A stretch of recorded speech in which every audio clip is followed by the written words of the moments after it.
bonsoir, chers amis de la télévision communautaire de Grande-Rivière. Espérant que vous avez passé une excellente semaine. Et le pasteur Émilien, qui est encore avec moi aujourd'hui. Bonjour, pasteur Émilien, comment vas-tu? Ça va bien, pasteur Michel. Content de vous retrouver encore cette semaine. Oui, et puis, ce que tu as dit la semaine dernière, c'était vraiment des points forts intéressants. Moi, ce qui m'interpelle, c'est les 4 points au niveau du pardon.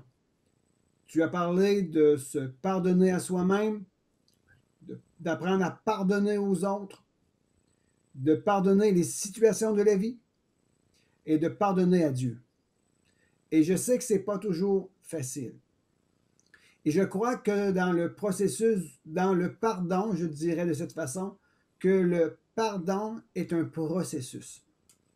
Et nous ne devons pas être trop durs envers soi-même. Je pense que nous devons apprendre à ne pas être trop dur envers soi-même. Je ne veux pas dire d'être trop mou non plus, pour avoir un juste équilibre dans notre vie envers soi-même.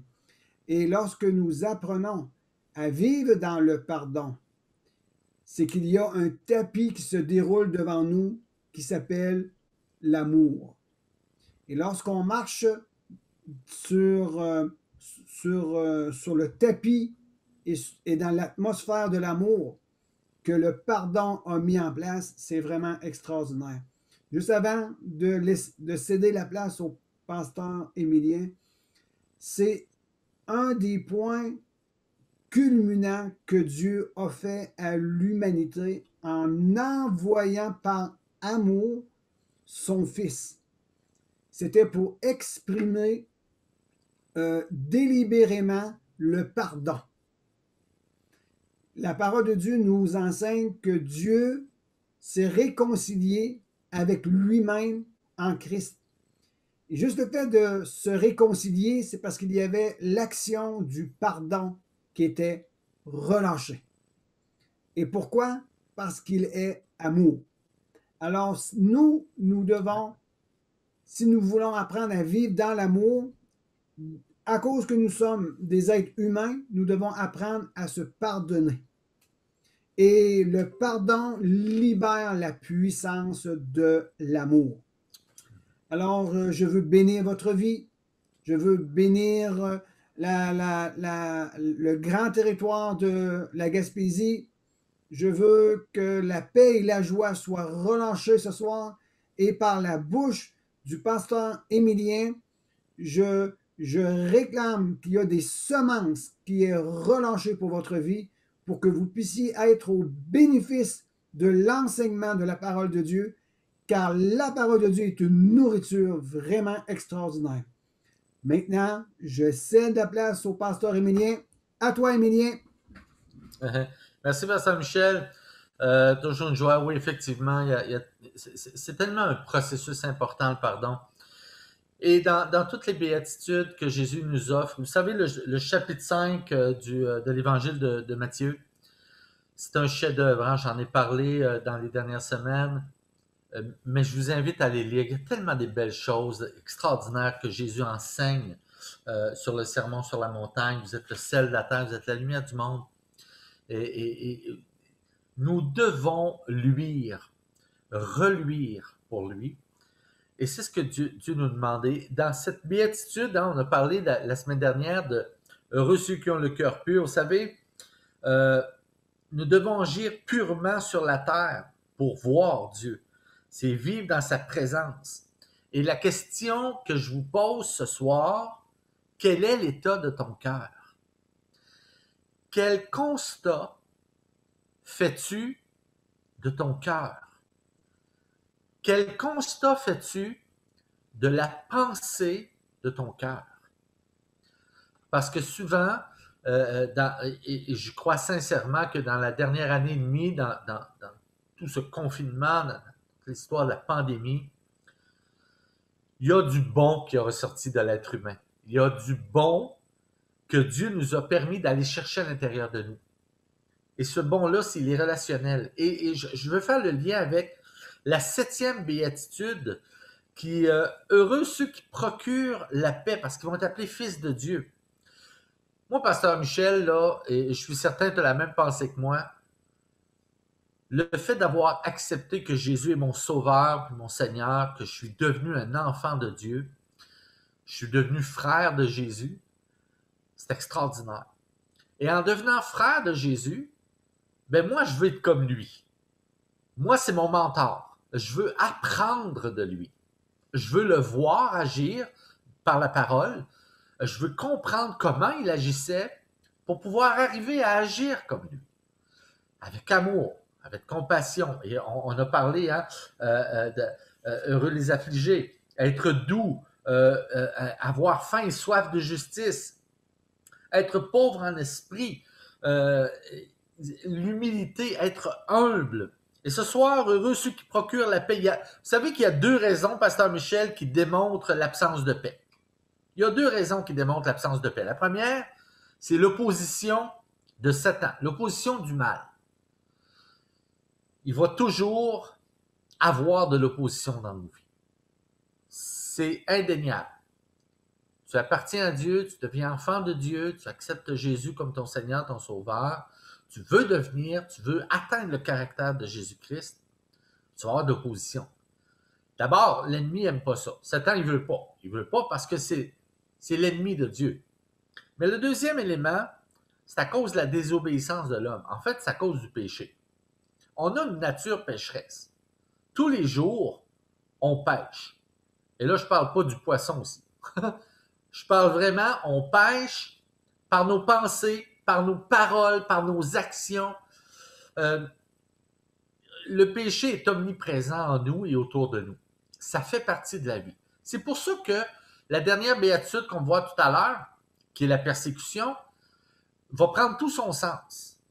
Parce que les 7 autres font appel à la relation avec Dieu et le dernier fait appel au combat pour garder dans son cœur les 7 béatitudes qu'on a vues au cours des dernières semaines.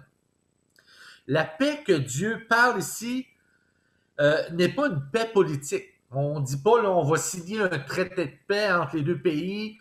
C'est pas la fin de la guerre, la Deuxième Guerre mondiale, 39-45. C'est pas la fin de la Première Guerre mondiale, la guerre de Corée, etc., etc. On parle plutôt aussi, c'est la paix de l'âme. C'est une paix qui est divine. Donc, on est toujours dans le relationnel. Cette paix-là, elle est donnée par Dieu.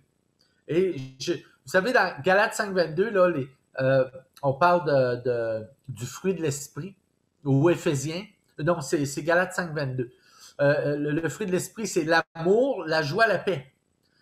Et ces 3 éléments-là, mis ensemble, découlent de tous les autres, hein, qui vont devenir un fruit de l'esprit. Et ça, c'est le Saint-Esprit qui vient en nous, qui vient mettre une paix. Et lorsqu'on est en paix, Pasteur Michel, là, on est en paix, on devient doux, on devient humble, on devient miséricorde, on devient sensible à soi-même, on devient sensible aux autres et on développe une sensibilité relationnelle avec Dieu. Alors, le fait que ce soit la dernière béatitude avant d'être persécuté, ça a tout son sens. Parce que être en paix, il faut que tu sois prêt à combattre. Parce que c'est dans la paix que tu obtiens la victoire. C'est un peu paradoxal, parce que rappelez-vous, elle n'est pas politique, cette paix-là, elle est divine. Donc, il y a un combat spirituel. C'est un combat contre le péché. C'est un combat contre nos mauvaises actions, nos mauvaises pensées, nos mauvaises paroles. La paix, c'est une force créatrice et efficace qui sous-entend la bonté. En fait, elle réconcilie dans l'amour. La paix va réconcilier dans l'amour. Elle s'obtient par la pureté. Pour arriver à vivre la paix de Dieu, il faut admettre qui on est et reconnaître humblement que Dieu en est l'auteur. Et c'est toute une démarche que je vous présente ce soir. En fait, Dieu nous demande de reconnaître qu'il est le potier, que nous sommes l'argile, que c'est lui qui nous façonne, que c'est lui qui nous a formés, que c'est lui déjà, avant de venir au monde, qui connaissait déjà nos reins, nos os, qui connaissait déjà les jours qui étaient devant nous, exactement comme le psaume 51. Dieu est le distributeur des béatitudes, en fait du bonheur, comme vous le spécifiez la semaine dernière, du bonheur spirituel qu'il désire pour chaque chrétien et chrétienne dans la vie. Et ça, c'est primordial. Pour arriver, et je vais vous laisser la parole, Pasteur Michel, je pense que vous avez quelque chose à ajouter. Pour arriver à vivre la paix de Dieu, il faut admettre qui on est. Et je le répète, il faut admettre qui on est. Seigneur, je ne suis pas toujours une bonne personne. Seigneur, tu connais mon cœur, tu connais mes pensées. On en a parlé la semaine dernière, je te demande pardon. Et je veux me pardonner à moi-même, je te demande pardon. Je demande pardon aux autres. Et ce soir, je t'invite, s'il y a une situation qui n'est pas réglée dans ta vie, un membre de ta famille, un ami, une situation, appelle, prends le téléphone, je te demande pardon. Écoute, ça fait longtemps qu'on ne s'est pas parlé, je sens qu'il y a un froid, il y a peut-être quelque chose qu'on doit corriger entre toi et moi, c'est pas ce que je désire dans mon cœur, je veux que les choses soient rétablies. Alors je te demande pardon et je veux qu'on revienne à la bonté que Dieu nous demande d'avoir, la réconciliation. Heureux ceux qui procurent la paix, Pasteur Michel.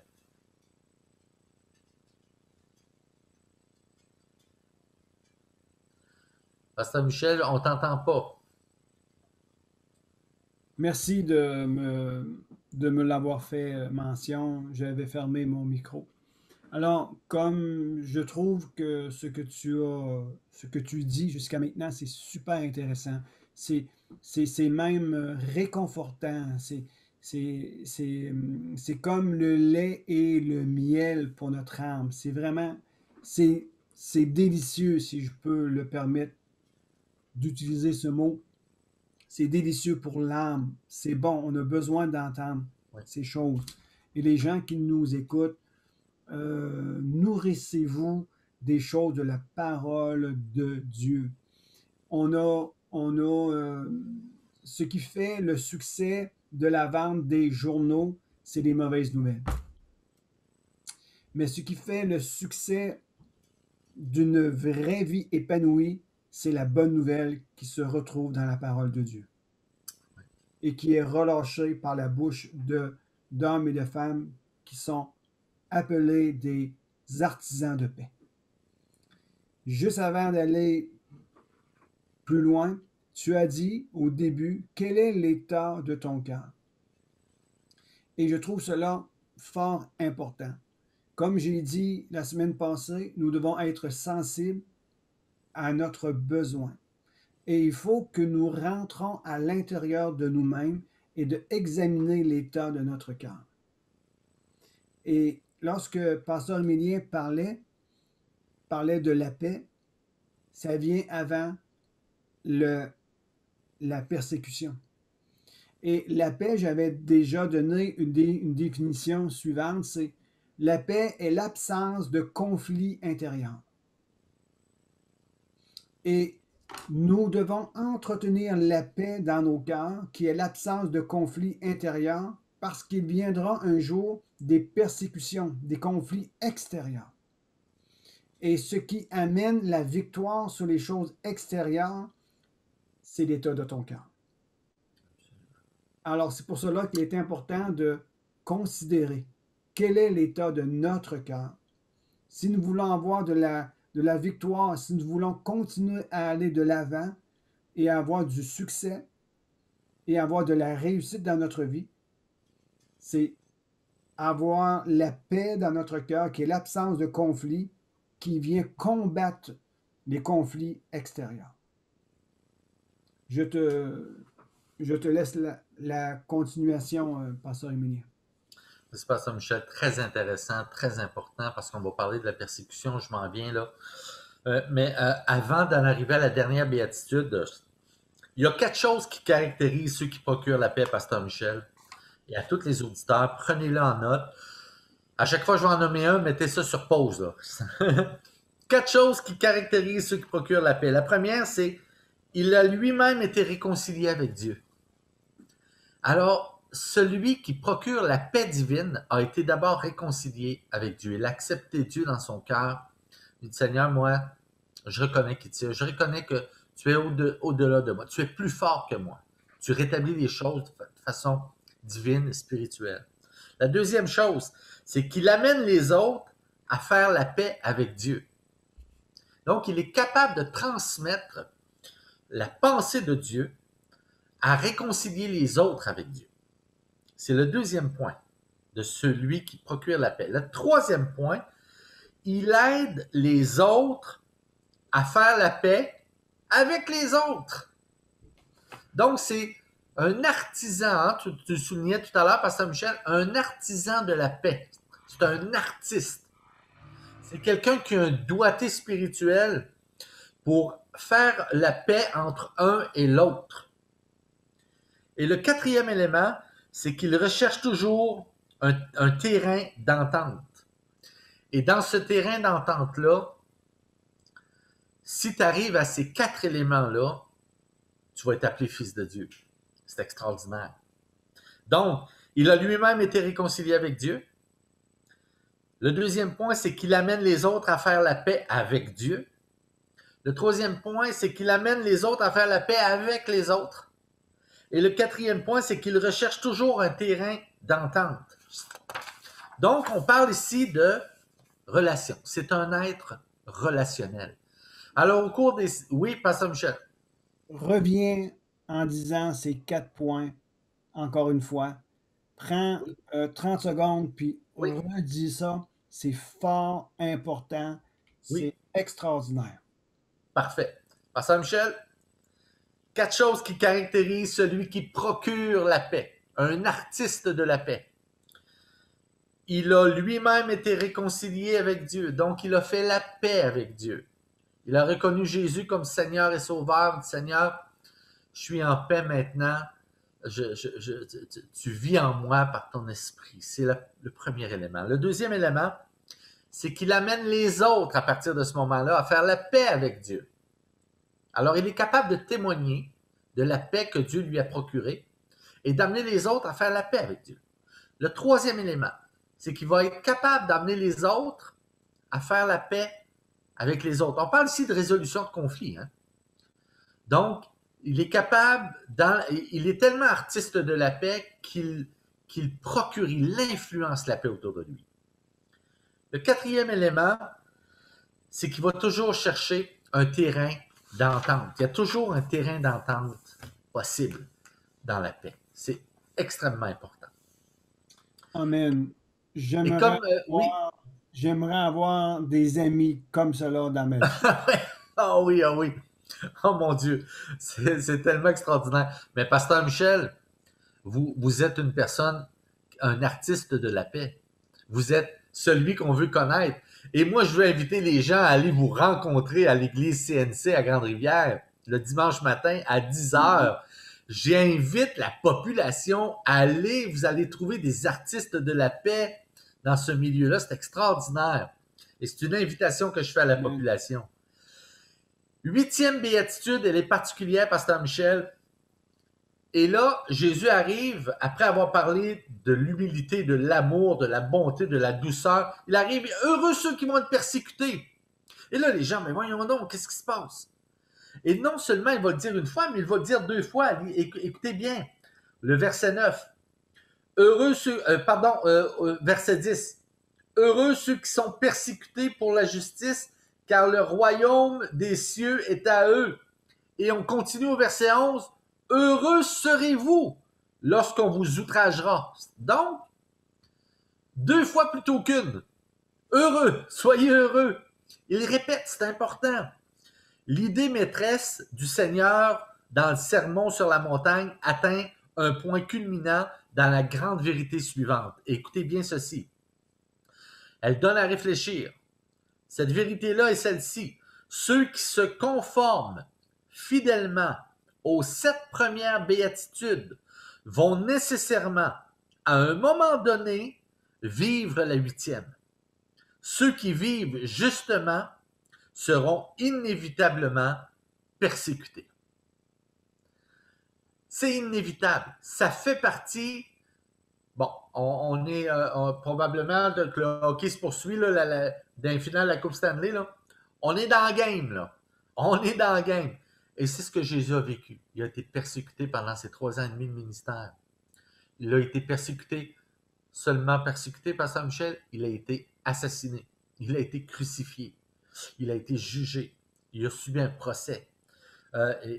Et on a essayé de lui retirer son humilité. On a essayé de lui retirer sa paix. On a essayé de lui retirer son amour. On a essayé de lui retirer sa douceur. Non.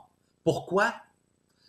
Parce qu'il était en relation avec son Dieu. Il a accepté de faire ça pour nous. Vous savez, la sainteté engendre l'hostilité et la persécution. De nos jours, c'est comme ça. Et tout au long de l'histoire de la chrétienté, ça a été comme ça. Ceux qui ont vécu les 7 premières béatitudes, qu'ils ont mis en pratique, ont vécu de la persécution. Nous, Pasteur Michel, on va à l'église le dimanche matin, on fait des émissions qui parlent de Dieu, on n'a pas honte de Dieu, on parle de Jésus-Christ parce qu'on l'aime, il est notre sauveur de notre vie, il est le centre de notre vie. Et il y a des gens qui vont dire « Hey, laisse tout tranquille avec... » C'est de la persécution. Mais ces gens-là, nous, on doit être des artistes de la paix. Parce que ces gens-là ont besoin de trouver la paix. Heureux, et je le disais tout à l'heure, heureux revient 2 fois dans cette dernière béatitude, Pasteur Michel. Ça désigne une double bénédiction pour ceux qui vont être persécutés. Amen. Persécutés physiquement, outragés, ceux qui vont subir de fausses accusations. C'est la persécution à sa plus basse expression, à sa plus basse action. Il y a des gens qui vont essayer de nous mettre des bâtons des roues. Dernièrement, je voyais une église ailleurs, un de mes amis pasteurs ailleurs dans le monde, il y a quelqu'un dans l'église qui l'a accusé, il l'a outragé, qui est allé voir les médias pour essayer de le mettre en échec sur la gestion de l'église. Et c'est incroyable, cette personne-là a été démolie, détruite. On détruit les gens par la persécution. Et c'est pour ça, Pasteur Michel, que j'invite les gens qui nous écoutent, soyez des artistes de la paix. Faites-vous appeler fils de Dieu et fille de Dieu.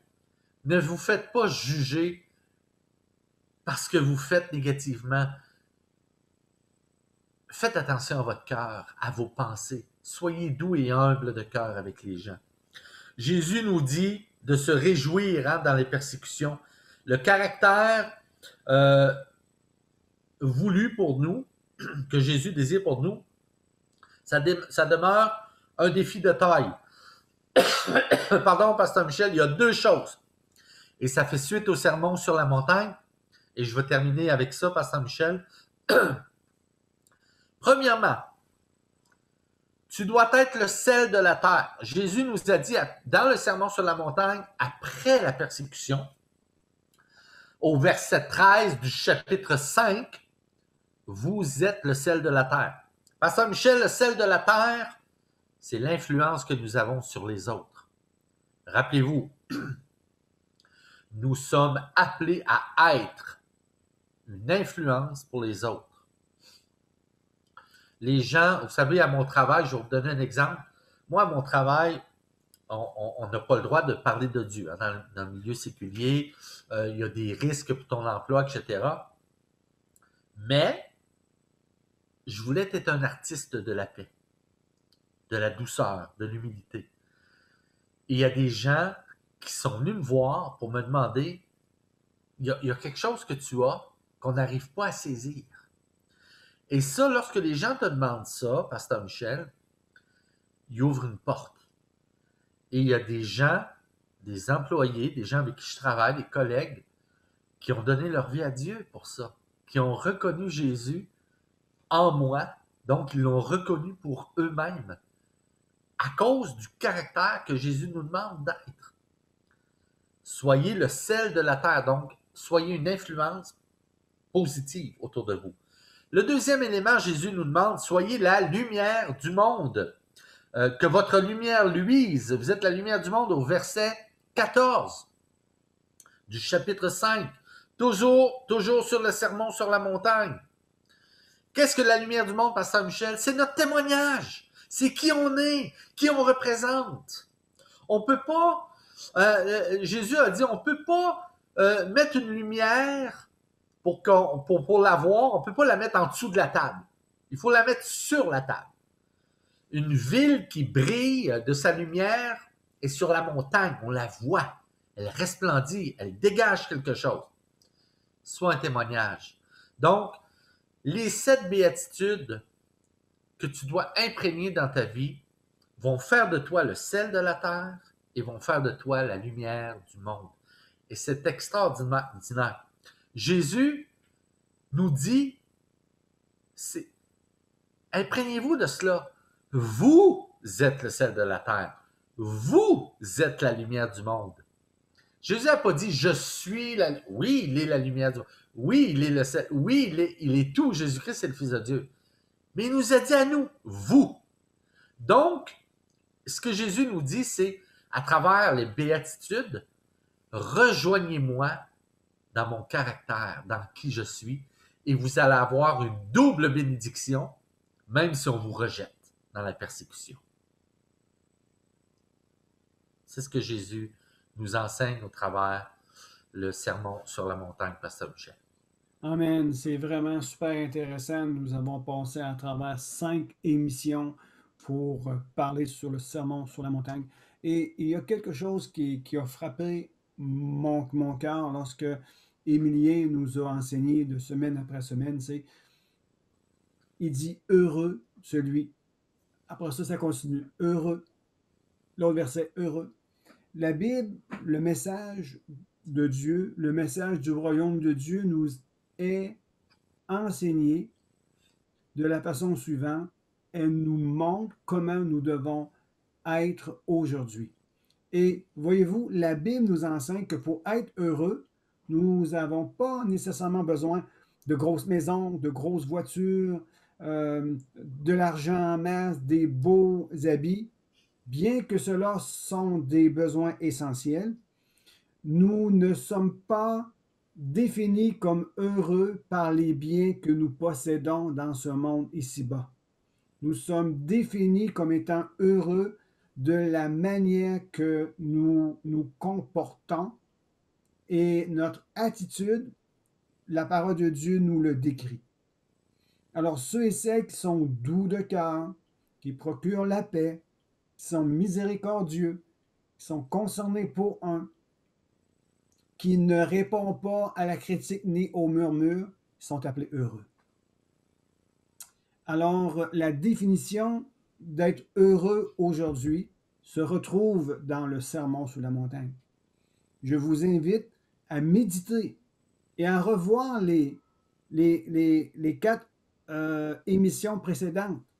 Et prenez note et allez vérifier dans votre Bible la définition du mot heureux. Heureux, c'est un état de cœur, c'est un état de vie essentiel aujourd'hui. Et Jésus-Christ nous enseigne comment être heureux aujourd'hui. Alors, Pasteur Émilien, je te remercie grandement. Et nous, on se donne rendez-vous pour une autre série d'émissions pour la population de Grande-Rivière et les environs. Et une des émissions que nous allons travailler, si Dieu nous le permet, sera sur le pardon. Et nous avons 4 volets à voir concernant le pardon. Mais c'est à suivre. Et d'ici à la semaine prochaine, on veut vous souhaiter une agréable semaine. Soyez bénis dans le beau nom de notre Seigneur Jésus-Christ. Et ceux et celles qui veulent se joindre à nous, vous êtes les bienvenus. Ceux et celles qui veulent rentrer en communion, en contact avec nous pour des questions, pour interchanger avec nous, vous pouvez le faire et nous vous l'invitons gentiment à le faire de tout cœur. Pasteur Émilien, le mot de la fin te revient pour cette semaine. Alors, Pasteur Michel, je vous remercie de la confiance que vous me portez. Puis moi, ce que j'invite les gens, j'invite la population à 2 choses. La première, c'est prenez soin de votre cœur. Prenez soin de votre relation que vous développez lentement avec Dieu. Vous savez, vous n'avez pas besoin d'avoir les réponses tout de suite. Parfois, il y a des éléments qui nous troublent. Parfois, il y a des éléments qu'on n'a pas nécessairement les réponses immédiates. Et ça m'amène à ma deuxième invitation, Pasteur Michel. Et j'insiste beaucoup là-dessus parce que vous avez la possibilité d'avoir une continuité dans l'enseignement à l'église CNC Espoir de Génération à Grande-Rivière, qui est située, je pense, à la salle des Joyeux Copains à Grande-Rivière. Moi, je vous invite personnellement, et ça va faire un grand plaisir à Pasteur Michel et les gens qui se réunissent le dimanche, qui échangent, qui chantent, qui louent le Seigneur ensemble, qui est enseigné par la parole de Dieu. Et vous allez trouver dans ces personnes-là l'enseignement qu'on a eu au cours des dernières semaines, c'est-à-dire le caractère de Christ, le caractère que Jésus nous demande d'avoir exactement comme lui. Et c'est un chemin, hein, c'est un processus. Est-ce qu'on est parfait, Pasteur Michel? Loin de là. Loin de là. Loin de là. Ce que je dis, c'est que c'est un processus. On tend à vouloir rejoindre Jésus dans son caractère. Et c'est la deuxième invitation. C'est vraiment mon désir et que vous puissiez vous présenter à l'Église puis recevoir. Et je vous salue avec tout mon cœur parce que moi, je suis un Gaspésien, j'habite plus dans la région présentement, mon travail est à l'extérieur, mais je suis collé à la Gaspésie. Mon cœur est à la Gaspésie. Et l'adage, et je termine là-dessus, Pasteur Michel, on peut sortir un Gaspésien de la Gaspésie, mais on ne peut jamais sortir la Gaspésie d'un Gaspésien. Et c'est la même chose pour un chrétien. On peut sortir un chrétien, on peut le mettre partout dans le monde, mais on ne peut jamais sortir le monde, c'est-à-dire le chrétien, l'amour de Jésus dans le chrétien. C'est impossible.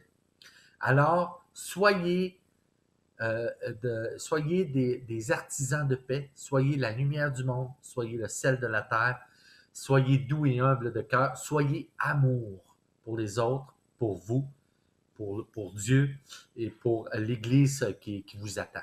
Soyez bénis et je vous salue avec beaucoup d'amour. Merci, Pasteur Émilien, et on se dit à la semaine prochaine. À la semaine prochaine.